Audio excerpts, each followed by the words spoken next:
Students, हम chapter रेखाएं व कोण लाइंस एंड एंगल्स कर रहे हैं और आज हम बात करेंगे रेखाओं व तिर्यक रेखा के बीच बनने वाले कोण की। Angles made by lines and a transversal. आप रेखाओं के बारे में पढ़ चुके हैं। हमने प्रतिच्छेदी और समांतर रेखाएं हमने की थी, पैरेलल एंड इंटरसेक्टिंग लाइंस की थी और हमने तिर्यक रेखा ट्रांसवर्सल की भी बात की थी। तो अब हम देखते हैं उनके बीच में एंगल्स कौन से बन रहे हैं।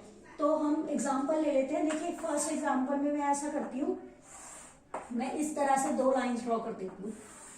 ठीक है, हम कर सकते हैं। मैंने इसको नाम दे दिया m, इसको दे दिया n। तो m और n हमारी दो लाइंस हो गई। अब मैं इस तरह से भी लाइंस ड्रॉ कर सकती हूँ। दोनों में आपको फर्क पता चल रहा है ना। दोनों में क्या फर्क है कि ये जो मैं लाइंस ड्रॉ कर रही हूँ ये मैं पैरेलल ड्रॉ कर रही हूँ और ये मेरी इंटरसेक्टिंग थी। इसको मैं दे देती हूँ P नाम दे देती हूँ, इसको मैं Q दे देती हूँ। अब हम इन दोनों में, ये सेकंड एग्जांपल है, ठीक है, हम एक तिर्यक रेखा एक ट्रांसवर्सल ड्रॉ करते हैं। कैसे भी कर सकते हैं। लो मैंने ऐसे कर दी, इसको मैंने क्या नाम दे दिया, मैंने इसको P नाम दे दिया। अब इसमें भी एक ट्रांसवर्सल ड्रॉ करते हैं। मैं ऐसे कर देती हूँ, इसको मैंने क्या नाम दे दिया, इसको मैंने S नाम दे दिया। ठीक है, तो अब ये देखिए यहाँ पर हमारे पास ये दो लाइंस है और ये T इसकी ट्रांसवर्सल है, तिर्यक रेखाएं हैं। यहाँ पर P और Q दो रेखाएं हैं, लाइंस है, और S इसकी तिर्यक रेखा है, ट्रांसवर्सल है। अब हम देखते हैं कि ये जो ट्रांसवर्सल है इन दोनों के साथ कौन से एंगल्स बना रही है, कौन से कोण बना रही है। देखिए आप देखेंगे एक कोण ये बन रहा है, एक कोण ये बन रहा है। ऐसे बनता है ना, कोई भी दो लाइंस या लाइन सेगमेंट इस तरह से कोण बना सकते हैं, ऐसे भी बना सकते हैं। ये बना रहे हैं तो ये भी हमारे कोण हो गए। तो इस तरह से हमें चेक करना है कि कितने बन रहे हैं हमारे, कौन कौन से बन रहे हैं। फिर आप देख सकते हैं कि ये बन रहा है, एक ये बन रहा है, ये देखिए यहाँ पे भी बन रहा है, एक ये बन रहा है, एक ये बन रहा है, एक ये बन रहा है, एक ये बन रहा है। अब हम इसके नाम भी दे सकते हैं। इसको 1 दे देती हूँ, इसको 2, इसको 3, 4, 5, 6, 7, 8। तो देखिए कितने एंगल्स बन रहे हैं, कितने कोण बन रहे हैं हमारे, 8 कोण बन रहे हैं, 8 एंगल्स बन रहे हैं। यहां पर भी इसी तरीके से मैं देख सकती हूँ 1, 2, 3, 4, 5, 6, 7, 8। ठीक है, तो आप देख सकते हैं जब भी हम दो रेखाएं ड्रॉ करें, दो लाइंस ड्रॉ करें और एक तिर्यक रेखा एक ट्रांसवर्सल ड्रॉ कर रहे हैं तो हमारे 8 कोण बन रहे हैं, 8 एंगल्स बन रहे हैं। अब देखिए इन कोणों के नाम हम इन कोणों को नाम दे सकते हैं। ठीक है, कोणों को हमने नाम दे रखे हैं कि हम इन कोणों को कौन से कोण बोलते हैं। तो हम देखते हैं, देखिए ये हमारी पैरेलल भी हो सकती है, समांतर भी हो सकती है और इंटरसेक्टिंग प्रतिच्छेदी रेखाएं भी हो सकती हैं। तो मैं इधर से ये वाला एग्जांपल हटा देती हूँ, हम यहाँ पर इनके नाम लिख लेते हैं। ठीक है, अब आपको ये ध्यान रखना है कि सबसे पहले हम लेते हैं अंतः कोण, इंटीरियर एंगल्स। ठीक है, अंतः मीन्स अंदर की तरफ, इन दोनों लाइंस के अंदर की तरफ कौन से कोण बन रहे हैं, कौन से एंगल्स बन रहे हैं। आप देख सकते हैं एंगल 3, एंगल 4, एंगल 5 और एंगल 6। तो जो हमारे अंतः कोण है वो कौन से हो गए, एंगल 3, एंगल 4, एंगल 5, एंगल 6। देखिए एंगल का निशान, कोण का निशान जरूर लगाना, क्योंकि कई बार हमें कोण इक्वल करने पड़ते हैं तो एंगल का निशान नहीं होगा, आपके सारी गड़बड़ हो जाएगी, सारा गलत हो जाएगा, क्योंकि लिखने में भी हमें प्रॉपर तरीके से लिखना है। अब जैसे हमने अंतः कोण लिए, हम ले लेते हैं बाह्य कोण, मतलब एक्सटीरियर एंगल। अब देखिए बाह्य कोण मतलब बाहर की तरफ, ये दोनों लाइंस हैं इनके बाहर की तरफ, ये तो अंदर हो गया, बाहर की तरफ कौन से कोण हो गए, 1, 2, 7, 8, तो एंगल 1, एंगल 2, एंगल 7, एंगल 8। ठीक है, इस तरह से हमारे बाह्य कोण हो गए। अब बात करते हैं हम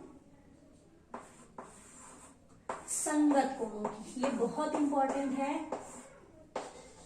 और ये आपके आगे क्लास में भी काम आएंगे, तो इसलिए ध्यान से करने हैं। और इनको हम कहते हैं कॉरस्पॉन्डिंग एंगल्स। ठीक है, अब देखिए संगत कोण कौन से होते हैं। हम कैसे देखते हैं कि हम जो भी एंगल ले, जो भी कोण ले, हमने लेफ्ट साइड का लिया है तो नीचे वालों में भी हमें लेफ्ट साइड का लेना है। मतलब एक ग्रुप हमारा एंगल्स का ये है, एक ये है, हम इन दोनों ग्रुप्स में से एक एक एंगल लेंगे। और लेंगे कैसे? अगर हमने ये कोण लिया, ये हमारा लेफ्ट साइड का है, तो नीचे वालों में से भी लेफ्ट साइड का लेंगे। ये हमारा इस लाइन के ऊपर है तो हम इसके ऊपर लेंगे। तो यहाँ कौन सा है? 5 है। तो संगत कोण कौन सा हो गया? एंगल, यहां से लिख देती हूं मैं, एंगल 1 और एंगल 5। ठीक है, और देखिए संगत कोणों के युग्म होते हैं, पेयर होते हैं, मतलब 2 कोण होते हैं, ये और ये संगत कोण है। ठीक है, जैसे अंतःकोण में तो हमने सारे लिख दिए, लेकिन संगत कोणों में हमें पेयर बना के लिखना है, युग्म लिखना है।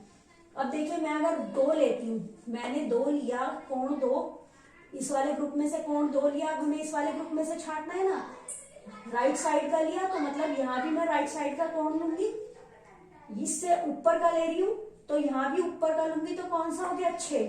तो एंगल 2 एंड एंगल 6, एंगल 2 और एंगल 6। ठीक है, अब ये एंगल लेती हूँ, एंगल 3 लिया मैंने, राइट साइड का लिया, तो यहां से भी राइट साइड का लूंगी।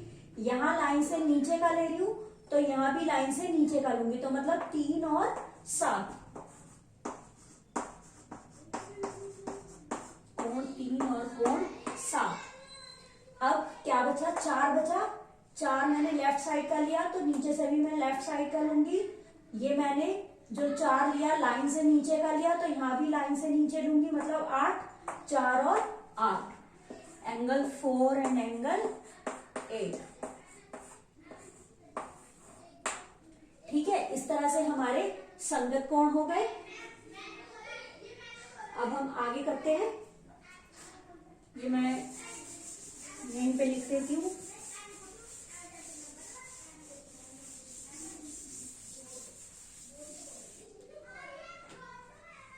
अब हम डी लेते हैं, एकांतर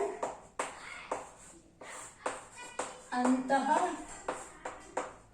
कोण। ठीक है, मतलब ऑल्टरनेट इंटीरियर एंगल्स।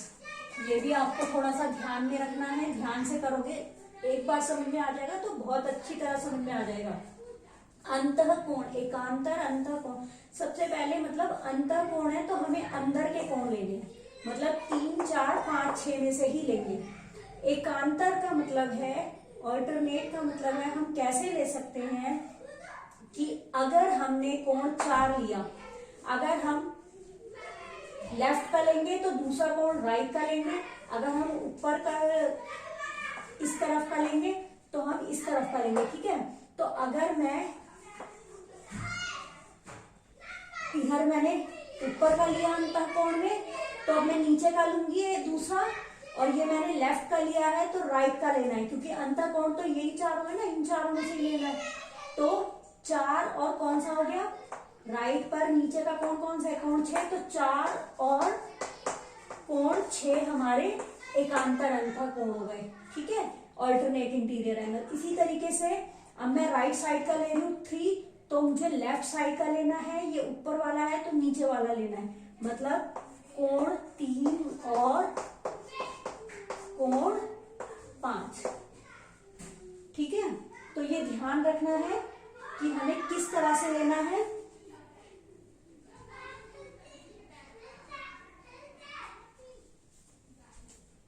और इस तरह से हम ये सब कर सकते हैं।